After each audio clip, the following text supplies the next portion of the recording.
നമസ്കാരം. ലോകത്തിൻ്റെ ഊർജ നാഡി എന്നറിയപ്പെടുന്ന ഹോർമുസ് കടലിടുക്ക് ചരിത്രത്തിലെ ഏറ്റവും വലിയ സംഘർഷഭരിതമായ ഘട്ടത്തിലൂടെയാണ് കടന്നു പോകുന്നത്. പേർഷ്യൻ ഗൾഫിനെയും ഒമാൻ ഉൾക്കടലിനെയും ബന്ധിപ്പിക്കുന്ന ഈ ഇടുങ്ങിയ ജലപാതയ്ക്ക് നൂറ്റാണ്ടുകളുടെ വാണിജ്യ തന്ത്രപ്രധാന ചരിത്രമുണ്ട്.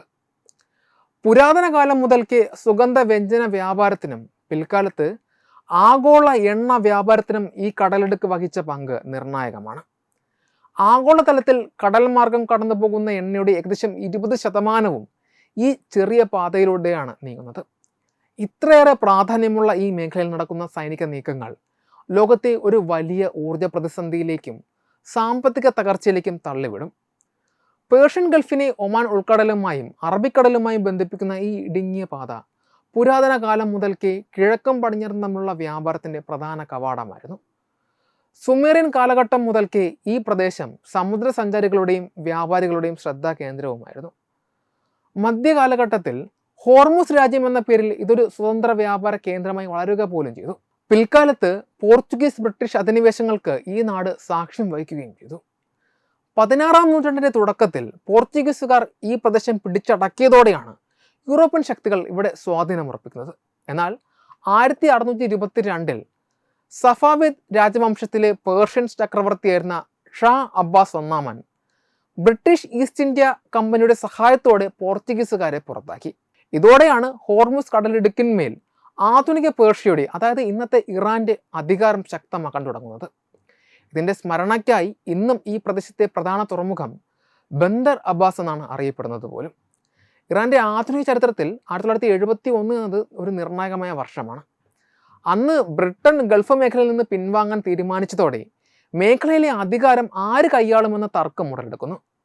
ബ്രിട്ടീഷ് സൈന്യം ഔദ്യോഗികമായി പിൻവാങ്ങുന്നതിന് തൊട്ട് മുൻപ് ഇറാന്റെ അന്നത്തെ ഭരണാധികാരിയായിരുന്ന മുഹമ്മദ് റസ ഷാ പഹലവി കടലിടുക്കിൻ്റെ കവാടത്തിൽ സ്ഥിതി ചെയ്യുന്ന അബു മൂസ, ഗ്രേറ്റ് തുൻബ്, ലെസർ തുൻബ് എന്നീ 3 തന്ത്രപ്രധാന ദ്വീപുകളുടെ നിയന്ത്രണം സൈനിക നടപടിയിലൂടെ ഏറ്റെടുക്കുകയായിരുന്നു. യുണൈറ്റഡ് അറബ് എമിറേറ്റ്സ് അഥവാ UAE രൂപീകൃതമാകുന്നതിന് തൊട്ട് മുമ്പായിരുന്നു ഈ നീക്കം. ഇന്നും ഈ ദ്വീപുകളെ ചൊല്ലി ഇറാനും UAEയും തമ്മിൽ തർക്കം നിലനിൽക്കുന്നുണ്ട് എങ്കിലും സൈനികമായും ഭരണപരമായും ഈ പ്രദേശം ഇറാന്റെ നിയന്ത്രണത്തിലാണ്. 1979-ലെ ഇസ്ലാമിക വിപ്ലവത്തിന് ശേഷം ഇറാൻ തങ്ങളുടെ നാവിക ശക്തി വർദ്ധിപ്പിക്കുകയും ഹോർമുസ് കടലിടുക്കിന്റെ സംരക്ഷണം തങ്ങളുടെ ദേശീയ സുരക്ഷയുടെ ഭാഗമാക്കി പ്രഖ്യാപിക്കുകയും ചെയ്തു.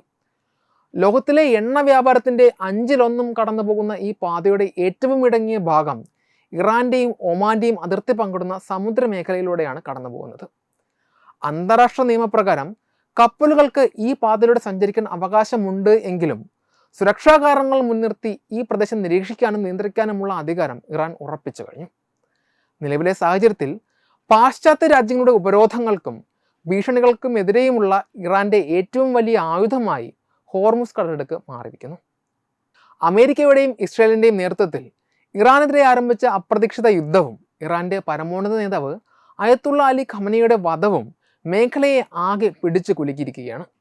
ഇതിന് മറുപടിയായി ഇറാൻ ഹോർമുസ് കടലിടുക്ക് പൂർണ്ണമായി ഉപരോധിച്ചത് ആഗോള എണ്ണ വിപണിയെ സ്തംഭിപ്പിച്ചു. ഫെബ്രുവരി 28-ന് ആരംഭിച്ച യുദ്ധം ഇതിനകം തന്നെ അന്താരാഷ്ട്ര വിപണിയിൽ എണ്ണവില ബാരലിന് $100 മുകളിൽ എത്തിച്ചിരിക്കുന്നു.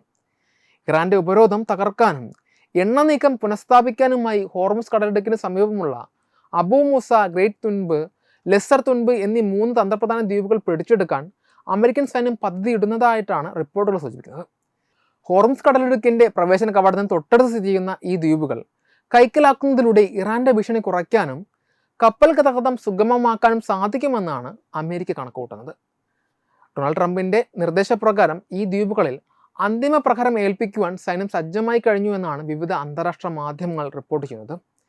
എന്നിരുന്നാലും ഈ ദ്വീപുകൾ പിടിച്ചെടുത്തത് കൊണ്ട് മാത്രം ഇറാനിൽ നിന്നുള്ള ഭീഷണി അവസാനിക്കുമെന്ന് കരുതാനാവില്ലെന്ന് ഒരു വിഭാഗം രാഷ്ട്രീയ നിരീക്ഷകർ അഭിപ്രായപ്പെടുന്നു.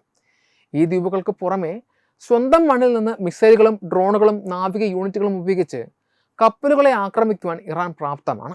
ഇറാന്റെ പ്രധാന എണ്ണ ടെർമിനലായ ഖാർഗ് ഐലൻഡ് ഉൾപ്പെടെയുള്ള ഊർജ്ജ കേന്ദ്രങ്ങളെ അമേരിക്ക നേരത്തെ തന്നെ ലക്ഷ്യം വച്ചിരുന്നതാണ്. എന്നാൽ ഇപ്പോൾ യുദ്ധം കരയിൽ നിന്ന് കടലിലെ പ്രധാന പാതകളുടെ നിയന്ത്രണത്തിലേക്ക് മാറിയിരിക്കുന്നു. ശത്രു രാജ്യങ്ങൾ തങ്ങളുടെ ദ്വീപുകൾ കൈക്കലാക്കാൻ ശ്രമിക്കുന്നതായി ഇറാന്റെ പാർലമെന്റ് സ്പീക്കർ മുഹമ്മദ് ഖബർ ഖാലിഖാഫും മുന്നറിയിപ്പ് നൽകി.